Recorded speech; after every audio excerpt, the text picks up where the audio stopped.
अजून महायुतीचा आमचा रत्नागिरी सिंधुदुर्गचा उमेदवार जाहीर झालेला नाही आणि त्याच्यामध्ये कार्यकर्त्यांमध्ये फार मोठं संभ्रम आहे. आणि म्हणून स्वतः काल ज्या बैठका झाल्या त्या बैठकांनंतर माननीय एकनाथ शिंदे साहेबांना या सगळ्या गोष्टीमध्ये कुठेही त्रास होऊ नये, देवेंद्रजींना देखील त्रास होऊ नये म्हणून स्वतः किरण भैयानी एक निर्णय घेतला की नारायण राणे साहेबांना उमेदवारी जर जाहीर झाली तरी देखील शिवसेना म्हणून आम्ही प्रामाणिकपणानं काम करू, अशी भूमिका आम्ही काल रात्री घेतली. त्याच्यानंतर आमची सगळ्या कुटुंबाची देखील चर्चा झाली. कुटुंबानं देखील असा निर्णय घेतला की नारायण राणे साहेब हे सिनियर आहेत, राज्याचे मुख्यमंत्री होते, केंद्रीय मंत्री राहिलेले आहेत आणि काही काळ जरी थांबावा लागला तरी थांबण्याची भूमिका, त्यांना जर तिकीट जाहीर झालं तर ही मानसिकता आम्ही बनवलेली आहे. आणि त्या अनुषंगानंच या पत्रकार परिषदेचं आयोजन मी स्वतः भैया आणि आमचे रत्नागिरीचे देखील पदाधिकारी सुदेश मयेकर या ठिकाणी उपस्थित आहेत. आणि म्हणून जरी आम्ही काही काळ थांबण्याचा निर्णय घेतलेला असला तरी देखील उद्या फॉर्म भरताना देखील आम्ही पूर्ण ताकदीनं नारायणराव राणेंबरोबर राहू. मतदारसंघ आमचा जिल्हा हा महायुतीबरोबर राहील. परंतु हे सगळं करत असताना कुठेही माननीय अमित शाह साहेबांनी सांगितलेला शब्द किंवा देवेंद्रजींचा शब्द किंवा शिंदे साहेबांचा शब्द हा कुठेही फुकट जाऊ नये आणि महायुतीमध्ये कुठेही तेढ निर्माण होऊ नये यासाठी मोठ्या मनानं त्यांनी हा निर्णय घेतलेला आहे. पण हा निर्णय घेतला म्हणजे राजकारणातनं काही आम्ही थांबलेलो नाही किंवा आमचं कुटुंब थांबलेलं नाही.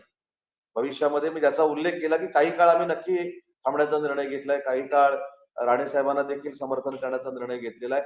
परंतु ज्या काही चर्चा झालेल्या आहेत त्या सगळ्याच मीडिया समोर व्हाव्यात अशी माझं काही मत नाही. परंतु पूर्ण किरण भैयांचा मान सन्मान महायुतीमध्ये केला जाईल अशा पद्धतीचं आश्वासन देखील स्वतः अमित शाह साहेबांनी, मुख्यमंत्री महोदयांनी आणि देवेंद्रजींनी दिलेलं आहे.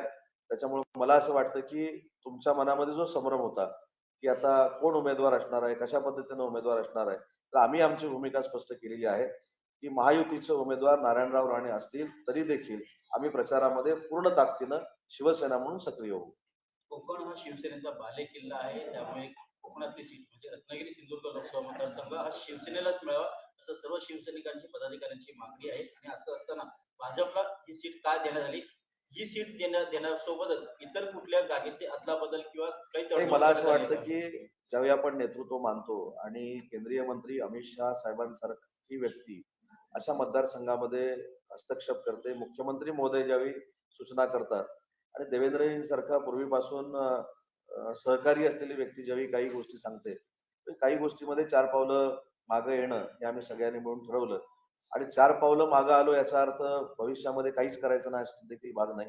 आम्ही ज्या विषयावर ठाम होतो त्या विषयावर ठाम आहोत. खासदार आज ना उद्या किरण भैयाना करायचं आहे हे निश्चित आहे. त्याच्यामुळे मला असं वाटतं की आता जो काय आपण पेच म्हणता, तिढा म्हणता, गुंता म्हणता, तो सोडवण्यासाठी स्वतः किरण भैयानी पुढाकार घेतला.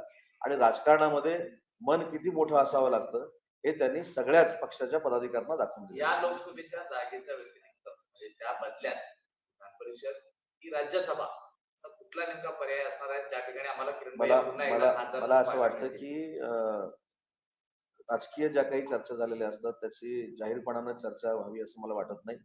परंतु ज्या नेत्यांनी सांगितलेलं आहे, ज्या नेत्यांनी शब्द दिलेला आहे त्या नेत्यांवर अविश्वास दाखवण्याचं काही कारण नाही. आणि म्हणून मला असं वाटतं की अनेक पर्याय आमच्या समोर देखील होते, अनेक पर्याय होते, परंतु शेवटी त्या पर्यायानं एकनाथ शिंदे साहेबांना त्रास होऊ नये, देवेंद्रजींना त्रास होऊ नये, कारण त्या दोघांनी प्रामाणिकपणानं आमच्यासाठी प्रयत्न केलेला आहे. आणि उद्या 24 तासावर फॉर्म भरायची वेळ आलेली असताना देखील आमचं काय अजून ठरत नाही, यासाठी आम्ही पुढं पाऊल टाकलं. कारण शेवटी कुणीतरी पुढं पाऊल टाकलं पाहिजे.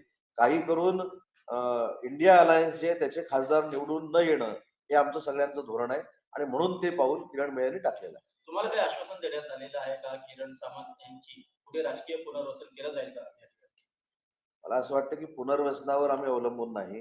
आमची कुवत, आमचे कार्यकर्ते आणि आमचे पदाधिकारी हे पुनर्वसन स्वतः किरण सामंतांचं करू शकतात एवढी ताकद आमच्या सगळ्यांमध्ये असल्यामुळं पुनर्वसनाचं म्हणजे आमचं पुनर्वसन तुम्ही काय करणार, आम्हाला तुम्ही काय देणार, असं करून हा निर्णय घेण्यात आलेला नाही. मला असं वाटतं की त्यांच्या मनाचा हा मोठेपणा आहे. सगळी सिच्युएशन लक्षात आल्यानंतर त्यांनी सांगितलं की 8 दिवसापूर्वी जे मी ट्विट केलेलं होतं ते याच सगळ्या भावनेतनं केलेलं होतं, परंतु ते ट्विट केल्यानंतर सुद्धा तिकीट मिळू शकतं असं भाजपच्या काही नेते मंडळींनी सांगितलं. आणि त्याच्या पुढे जाऊन सांगतो की भाजपच्या एका नेत्यानं कमळ निशाणीवर लढावं हा देखील प्रस्ताव दिलेला होता. परंतु दुसरा कोणी राज्यकर्ता जर असता किंवा पदाधिकारी असता तर तो कमळावर जाऊन तिथं खासदार झाला असता. परंतु त्यांनी पूर्ण कुटुंबाचा विचार करून, मी राजकारण करतोय माझा विचार करून, मी कुठच्या निशाणीवर लढलोय हा विचार करून त्याने देखील मनाचा मोठेपणा दाखवला की काही जरी झालं तरी ज्या पक्षामध्ये माझा भाऊ आहे त्याच पक्षाच्या निशाणीवर मी लढू शकतो, बाकी कुठच्याही निशाणीवर मी लढणार नाही, हे सांगण्याचं धाडस देखील राज्यकर्त्यामध्ये असावं लागतं, पदाधिकाऱ्यामध्ये असावं लागतं. ते त्यांनी महाराष्ट्रामध्ये करून दाखवलं. एकूणच आपण पाहतोय की जागा वाटप या सुरू आहे, चर्चा सुरू आहे. मात्र शिवसेनेच्या हक्काचे जे बालेकिल्ले आहेत ते एक एक करून भाजप आपल्याकडे खेचत आहेत आणि यामुळे कुठेतरी शिवसेनेत अंतर्गत नाराजी देखील कार्यकर्त्यांमध्ये आणि पदाधिकाऱ्यांमध्ये पाहायला मिळते. कारण त्या ठिकाणी शिवसेनेचा पक्षीय बलाबल असताना देखील त्या ठिकाणी भाजपचा उमेदवार दिला जातो, यावर प्रचंड आक्रोश. नाही, मला असं वाटत नाही. शेवटी आम्ही आमची भावना मांडली. एक मात्र नक्की आहे, मी रत्नागिरी सिंधुदुर्गच्या संदर्भातच बोलतो की धनुष्यबाणावर मी स्वतः निवडून आलो. आज जरी राजन साळवी आमच्या सोबत नसले ते देखील धनुष्यबाणावरच निवडून आले. दीपक केसरकर धनुष्यबाणावर निवडून आले. वैभव नाईक धनुष्यबाणावर निवडून आले. त्याच्यामुळे धनुष्यबाण हा घराघरामध्ये पोहोचलेला आहे तळकोकणामध्ये. वंदनीय बाळासाहेबांचा विचार असलेला तळकोकण आहे. परंतु ठीक आहे, नेते मंडळीने एका सिनियर लीडरसाठी जर काही निर्णय घेणार असतील तर आम्हाला मान्य आहे. पण दुसरीकडे राणेंना उमेदवारी देऊन जसं विनायक राऊत म्हटले होते की माझ्यासमोर कडवं आव्हान होतं ते म्हणजे भैया सामंतांचं होतं. राणेंचं आव्हान नसणार आहे, त्यामुळे माझी विजयाची तिसरी हॅट्रिक मला याच्यावर प्रतिक्रिया द्यायची नाही, कारण ह्याचा विचार मी करून उपयोगाचा नाही ना. ह्याचा विचार ज्यांनी तिकीट दिलेलं आहे त्यांनी विचार करायला पाहिजे होता. त्याच्यामुळे मला असं वाटतं की एकदा तिकीट अजून जाहीर झालेलं नाही, पण आम्ही आमची भूमिका मांडली. विजय आपण खेचून आणणार का? मला देखील ज्यावेळी तिकीट दिलेलं होतं त्यावेळी 41,000चा डेफिसिट होता, तो तोडून आम्ही सगळ्यांनी विजय संपादन केलाय. त्याच्यामुळे विजयाकडे एखाद्या नेत्याला कार्यकर्त्याला कसं न्यायचं याचा पॅटर्न जो रत्नागिरी जिल्ह्यामध्ये आज चालतो तो अतिशय चांगल्या पद्धतीने आम्ही सामंत पॅटर्न म्हणा, आमच्या सामंत पॅटर्न म्हणजे सामंतांबरोबर कार्यकर्ते आहेत, आमचं कार्यकर्त्यांचं जाळं आहे म्हणूनच हे आम्ही करू शकतो. त्याच्यामुळे मला फक्त एकच विनंती करायची आहे की महायुतीमध्ये काही लोक म्हणतात की मिठाचा खडा पडणार नाही याची दक्षता ही आम्ही घेतलेली आहे. आता प्रचारात मिठाचा खडा पडणार नाही याची जबाबदारी तिथल्या सगळ्या नेते मंडळींनी घेतली. रत्नागिरी सिंधुदुर्गऐवजी इतर कुठल्या मतदारसंघाची तडजोड करण्यात आलेली आहे का शिवसेनेसाठी? काय मी एवढा राजकारणातला मोठा नेता नाही की रत्नागिरी सिंधुदुर्गच्या बदल्यात कुठची सीट मिळालेली आणि कुठची सीट मिळालेली नाही. आमची भूमिका जी भैयानी काल घेतली ती महाराष्ट्रापर्यंत जाणे गरजेचं होतं, कारण एका ट्विटवर किंवा एका स्टेटसवर जर किरण सामंतांच्या उमेदवारीची चर्चा महाराष्ट्रभर देशभर होते तर त्यांचं मन मोठं किती आहे हे देखील महाराष्ट्राला कळलं पाहिजे, म्हणून या पत्रकार परिषदेचा कोकणातली निवडणूक जर मशाल विरुद्ध धनुष्यबाण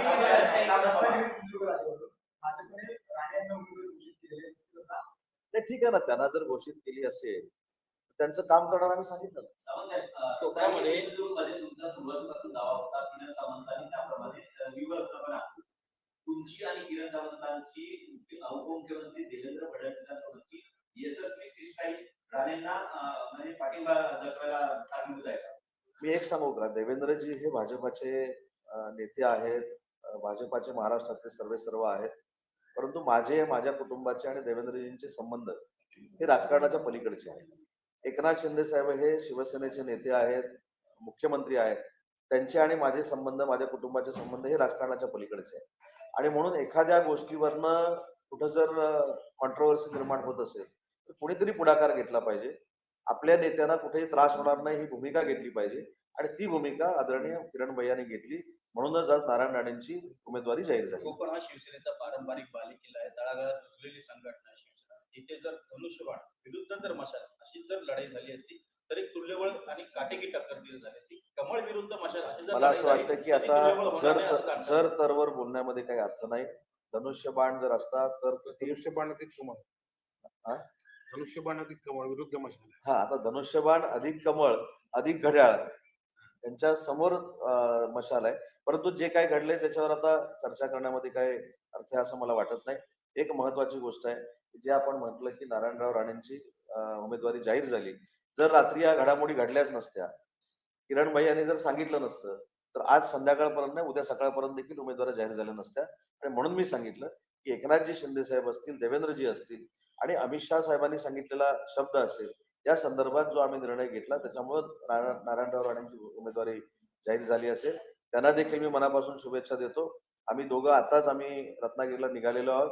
आम्ही आमच्या कार्यकर्त्यांची चर्चा करू, कार्यकर्त्यांशी बोलू आणि आमच्या शिवसेनेच्या माध्यमातून आमचे खासदार आणि प्रचार प्रमुख म्हणून किरण सामंतच काम बघू. कार्यकर्त्यांना कसं समजावणार? बीजेपी की आ गई है 13 लिस्ट, उसमें नारायण राणे को जो है रत्नागिरी से सीट दी गई है, जो आपका एक ऐतिहासिक जगह है रत्नागिरी, वहां से नारायण राणे का सेट है, क्या आप जो है एक साथ महायुति जब आएंगे या कार्यकर्ताओं में कहीं ना कहीं नारायण राणे साहब ही अकेले नहीं है। नारायण राणे साहब के साथ शिवसेना है, एनसीपी है, आठवले साहब की रिपाई है और हमारे मित्र पक्ष है। जो 45 प्लस का हमारा संकल्प है वो हम पूरा करेंगे और उसमें रत्नागिरी सिंधुदुर्ग की जगह रहेगी। कार्यकर्ताओं में कहीं ना कहीं नाराजगी है, जो है इस सीट आप ही लड़के आ रहे हैं। नाराजगी तो रहेगी क्योंकि उनका जो सपोर्ट था वो किरण भैया के उम्मीदवारी को था। नाराजी रहेगी, नाराजी हम दोनों जाके, हमारे पदाधिकारी जाके वो दूर करेंगे। कल नारायण राणे साहब का मेरे ख्याल से फॉर्म भरने का दिन है, 11 बजे हम उसमें शामिल होंगे। जो हम किरण भैया के उम्मीदवारी के साथ करने वाले थे, तब हम प्रचार करने वाले थे, उससे आगे जाके राणे साहब का प्रचार करेंगे और आज राणे साहब की उम्मीदवारी जो डिक्लेयर हो गई है उनको मैं बधाई देता हूं। आपसे कुछ चर्चा की गई थी, मुख्यमंत्री ने मुख्यमंत्री आपसे कुछ चर्चा की थी सीट को लेकर? नहीं, हर रोज मैंने उनसे बात की थी। एकनाथ शिंदे साहब से बात होती थी, देवेंद्र जी से बात होती थी। कल तो रात भर हमने इसके ऊपर बातचीत की, अमित शाह साहब से भी बातचीत की और बाद में अमित शाह साहब ने जो डिक्लेयर करने का फैसला किया है, उन्होंने हमसे बात की है और वो बात होने के बाद ही आज अपना डिक्लेरेशन राणे साहब का हुआ है। इसलिए मैं बोला कि अभी ज्यादा बात करने की कुछ जरूरत नहीं है। राणे साहब का काम हम पूरे ताकद से करेंगे। भावी खासदार किरण सावंतांच्या नारायण राणेंना काय शुभेच्छा? ते जास्तीत जास्त मताने निवडून येतील. कोकणातला शिवसैनिक नाराज आहे कारण कोकणातल्या बहुतांश सीट या माहितीमध्ये राष्ट्रवादी काँग्रेस आणि यांच्याकडे आहे, भाजपकडे आहे.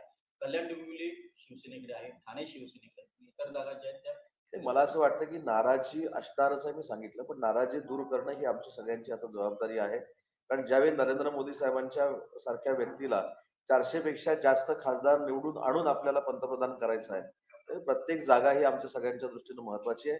त्याच्या दृष्टीनेच आम्ही प्रयत्न करू आणि म्हणून मगाशी मी थोडक्यामध्ये सांगितलं की राज्यकर्त्यांमध्ये किंवा राजकारणामध्ये काम करत असताना मनाचा मोठेपणा किती असावा लागतो हे कालच्या प्रसंगातनं अख्ख्या महाराष्ट्राला दिसलं असेल.